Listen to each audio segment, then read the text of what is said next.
leave your hair alone. See, now I'm even giving more tips. Leave your hair alone in 2025. Just leave your hair alone. Leave your hair alone in 2025 and you see your hair flourish. So these are the few things that I want to give as an advice for you if you want to grow a long, thick, healthy hair this 2025. So I'm just going to be limiting them up to just 5 things you should take into serious consideration if you really want to see a lot of improvement in your hair in 2025. Now, the first thing on my list has to be your shampoo. Okay, so a lot of people see shampoos and just buy shampoos. Okay, they don't even read about the products and the shampoos, and some of you don't even read if those shampoos are sulfate free or not, and you don't even read if those shampoos are perfect for your hair or not. You just buy from the store, especially those of you that like foreign products. You just buy from the store and you use them. Now, when you use such shampoos and you find out that the shampoo is drying out your hair, because it's so possible for shampoos to dry out your hair. I've been there. Okay, I've made use of shampoos that dried out my hair. The moment I wash them off, my hair is already feeling stiff instead of feeling light and and stretchy. Instead, it just feels so stiff. So such shampoos actually dried out my hair. So I read about it and I saw that those shampoos have sulfate and my hair doesn't need that. So you have to be careful about the shampoos you use. If there are shampoos that contain sulfate, you should let them go. I don't use them for your hair. Okay, except if you've studied your hair and your hair type and you find out that sulfate is good for your hair, good for you. But if not that and you have 4C hair, you don't need sulfate. Okay, that's number 1. Number 2 thing you have to take into serious consideration this year 2025 if you really want to see growth in your hair will be trimming. Okay, stop trimming your hair. I've made a video about trimming hairs, okay, and a lot of people can relate to it. A lot of people can concur with it. So if you know you want to retain length in 2025, why trim out the hair you're growing? So, and a lot of people have had this notion of always trimming their hair every 3 months. Why are you trimming your hair every 3 months? I always say the worst one that they trim their hair every week. Why? Now, people that are trimming their hair every week, every month, do you really know what or their reason for doing that? Now, some people like the way their hair is shoulder level. They just like it. They want to maintain it that way. Okay, whenever they make their braids, that's where it is. Whenever they comb their hair, that's where it is. So because of that, they keep trimming their hair to make it look like it's in shoulder level, and they're fine by it. But you need a longer hair. You need a tail, long hair, waist length, and all of that. And you're following them to trim hair every week or every month. Stop it. Okay, if you want to retain length in 2025, stop trimming your hair. Okay, instead dust your ends. Okay, it's very easy to dust your ends. All right, when you dust your ends, it prevents split ends and damaged ends. Okay, so dust your ends as often as you can. Okay, if you notice that you're seeing single strand knots, those split ends just staying on their own, those hairs that just stay on their own, just dust them out. Okay, if you notice them, dust them out. All right, so there is no particular order to say, okay, you can do it dusting 5 times in a week. It's your hair, so study your hair and know what works for your hair better and work with it. That's just how I have to tell you. For me, dusting my end in the last 1 month and 1 year plus has been a very, very good thing that I took into serious consideration, because I used to be part of those people following those ladies that say you must trim your hair every 3 months. And I remember doing that sometimes 2 years ago or so, and I was busy trimming my hair. I left my hair in January, I trimmed my hair in March, trimmed my hair every 3 months that particular year, and I found out that it looks like I was retaining length, but I was cutting it off myself. Imagine you cutting out the weapon fashion against your hair.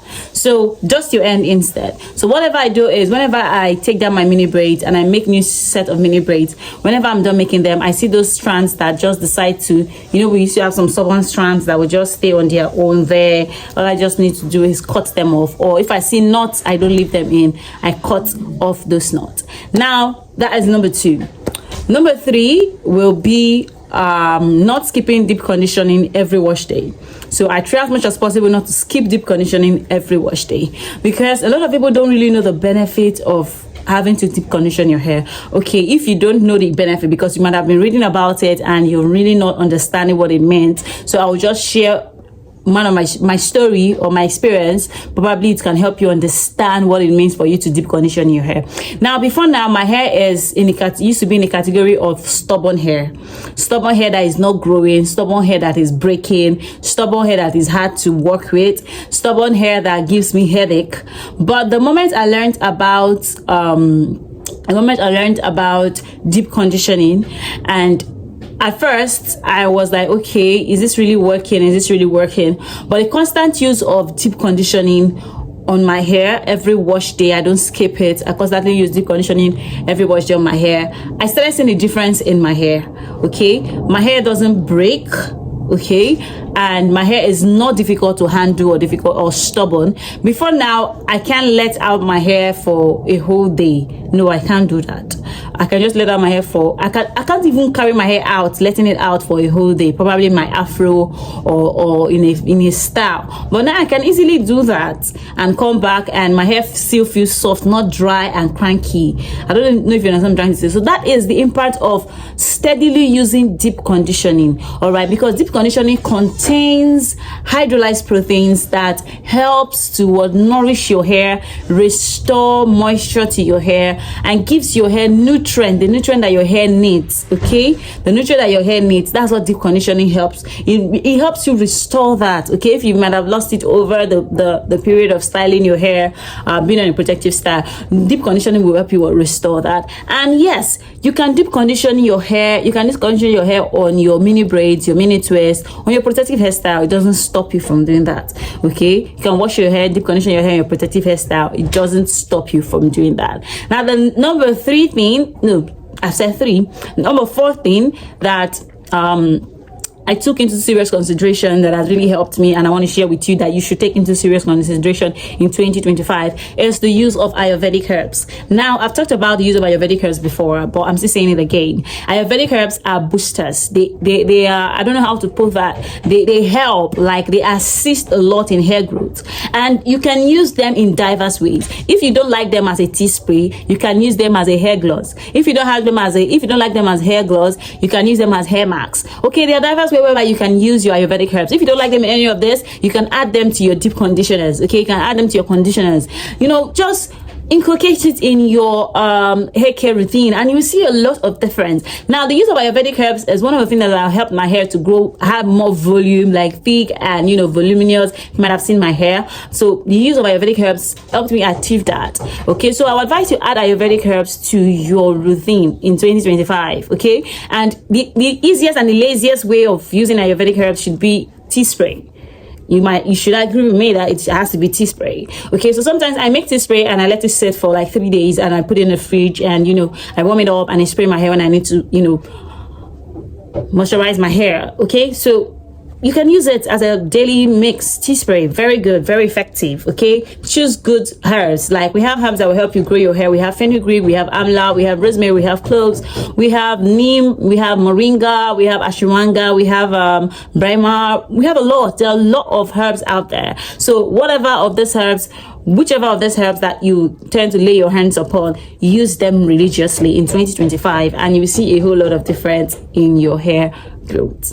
Now, the 5th one, number 5, I might probably end up giving you guys a bonus one, but let's say number 5. Now, the 5th one is moisturizing your hair. Now, your hair is in that beautiful protective hairstyle. Okay, you're happy that your hair is in a protective hairstyle. Well, yeah, that's good, but you have to make sure that you don't neglect your hair on that protective hairstyle. Moisturizing your hair is very, very important. And a lot of people ask me, oh, how do I stop my hair from getting split end, damaged, and all of that? Whenever you moisturize your hair, don't just focus on the hair on your scalp. All right, focus on the tip. This tip of your hair is very, very important. All right, if it dries out, it starts breaking from there, and you know that the enemy to length retention is breakage. So by the time it starts breaking from there, you're not retaining length. Okay, so it's important to moisturize your hair, and do not forget the tip of your hair. Very, very important. All right, so I would just say the fifth one is moisturizing your hair and protective hairstyling. So try as much as possible to leave your hair in your protective hairstyle for a period of time. You know, just let it sit. All right, 2 weeks is too soon to take down a hair that you really want to grow. Okay, and the final one is leave your hair alone. See, I'm even giving more tips. Leave your hair alone in 2025. Just leave your hair alone.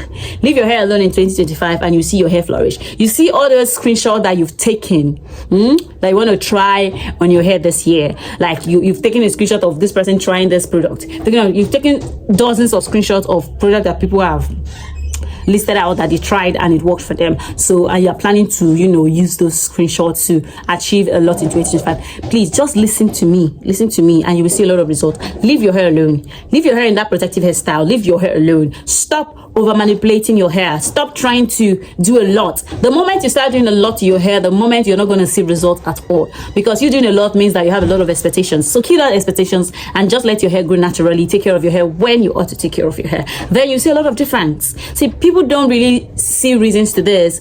They are seeing a hairstyle, they want to try Mali braid, they want to try it, they want to just reduce all of those use of extension and just leave your hair alone. Okay, when I heard this advice of leave your hair alone, I thought the person was bluffing, but I tried it in the last 1 year plus and I left my hair alone and I see a lot of changes, a lot of growth in my hair. And you too can see a lot of changes, a lot of growth in your hair when you leave your hair alone. All right, guys, let me know in the comment section if you have questions on something you want us to talk about, or you want me to address, or you want to chip in 1 or 2 things that you've decided to do differently in 2025, because I'm sure that there are 1 or 2 things that you've decided to do differently. Please send them to the comment section so that I can hail you about it and make sure that you're not loose guardian in that area. Okay, so this is all I have to share with you on the important things that you need to know about growing your hair long in 2025. Take this tip into considerations and you're gonna thank me later. Trust me, you're gonna thank me later. And officially, this hair is already 5 weeks. Wow, I can't believe I carried it that long. It's already 5 weeks and I'm shocked. Well, I plan taking it down by the end of January. So I'm going to take you guys on the process and take down process when I do that. But before now, what before now? I'm going to take you guys on the process when I do that. All right, so I think that's all. Yeah, so if you're just coming across my page for the first time, hi, my name is Pamela. Nice to meet you. Welcome to the family. Do well to subscribe and drop 1 or 2 messages and I'll reply you. Now, my assistant subscribers, you guys have been amazing. Like, amazing. Thank you for always engaging and commenting. I love it. Keep it up. Keep it up. All right, guys. See you in my next video. Bye-bye.